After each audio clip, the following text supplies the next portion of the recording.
मुंबापुरीला गणेशोत्सवाचे वेध लागलेत। मुंबईतील नामांकित गणपतीचं येत्या महिनाभरात आगमन होणार आहे। थाटामाटात आणि वाजत गाजत बाप्पा मंडपात विराजमान होणार आहेत। काळा चौकीच्या महागणपतीचं आज पारंपरिक पद्धतीने आगमन होईल। सर्वात मोठा पारंपरिक आगमन सोहळा आज लालबाग परळमध्ये रंगणार आहे। त्यामुळे मुंबईकर आता या सोहळ्यासाठी सज्ज झाल्याचं सध्या पाहायला मिळतंय। मुंबापुरीला आता गणेशोत्सवाचे वेध लागल्याचं देखील पाहायला मिळतंय। मुंबईतील नामांकित गणपतीचं अगदी येत्या महिनाभरात आगमन होईल। थाटामाटात वाजत गाजत बाप्पा आपल्या मंडपात विराजमान होतील।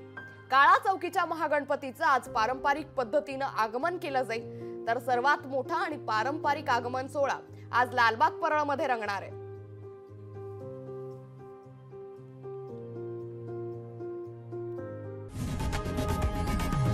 लोकशाही मराठी ऐका, पहा, जागरूक रहा।